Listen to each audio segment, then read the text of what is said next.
Remember the NE45, Fennec Akimbo, HVK, QXR, QQ9, MX9, Holger, and the CBR4? They all had one thing in common: a reign of terror as the absolute best weapon in the game at some point. So good, in fact, that if you faced someone using it, you pretty much had to use it yourself. Thankfully, since July 2022, we've enjoyed a period of balanced meta, but that time seems to be over.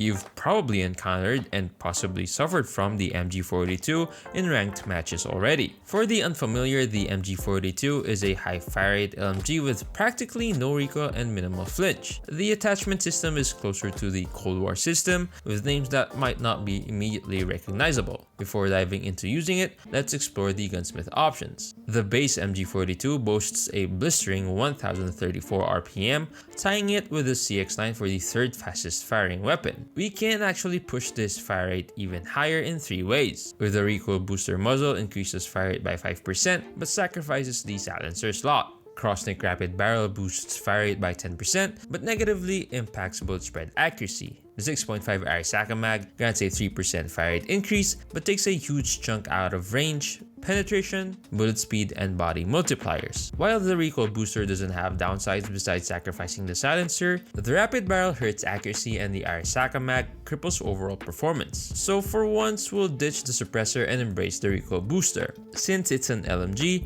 the disable perk is a great choice. It slows enemies and aids tracking regardless of where you hit them. Now let's address the bullet spread accuracy and mobility. The 6A2mm barrel improves both BSA and handling while reducing flinch. For mobility, the skeletal stock enhances strafing speed and BSA. For the last slot, you can go for different options. A red dot, and if you do, we recommend you the Nither Model 47 red dot, which is a special red dot for the MG42, and it is super clean. You can also use an extended mag or a rear grip, and there you have plenty of choices. Granular grip for BSA and strafe, polymer grip for flinch, rubber grip for recoil, Bakelite grip for strafe and BSA, and leather grip for ADS speed. This specific build we used for the clips with the Bakelite grip provides 1091 RPM with 15 meters of 5-shot kill and 35 meters of 6-shot kill, 3.5 meters per second of strafe speed paired with 5.7 meters per second of sprint speed, 367 milliseconds of ADS time, and for the rest of the stats, we'll come back to it in a moment. Alright, let's talk about how this beast performs in actual combat. First off, the recoil is practically non-existent.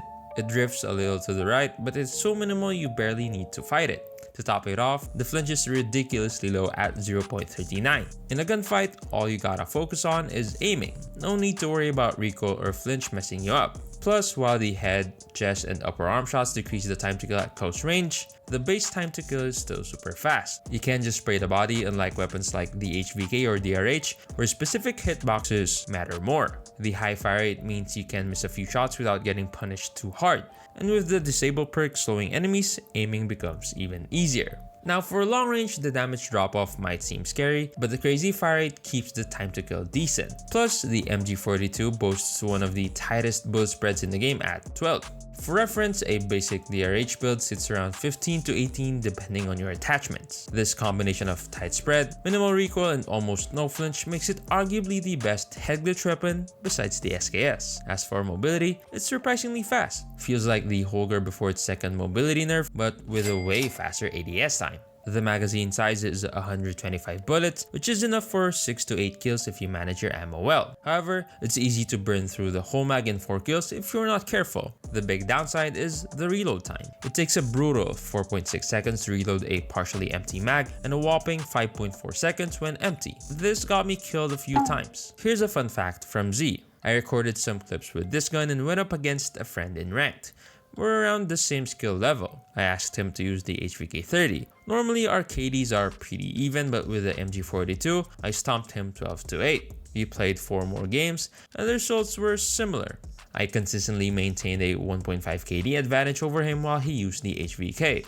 After all this, he mentioned something interesting about the MG42. It has a super high bullet impact of 1.4. On top of that, the crazy fire rate means you get hit by a ton of bullets in quick succession, which causes massive flinch and makes it nearly impossible for your opponent to control their recoil. That's a big reason why he struggled so much against me. So is the MG42 strictly better than the HVK30? I'm not sure, but one thing's for certain, it's the most beginner-friendly weapon we've seen since the Bison back in 2021. With guns like the MG42 and the HVK30, mastering trigger discipline becomes crucial to achieve the fastest possible time to kill.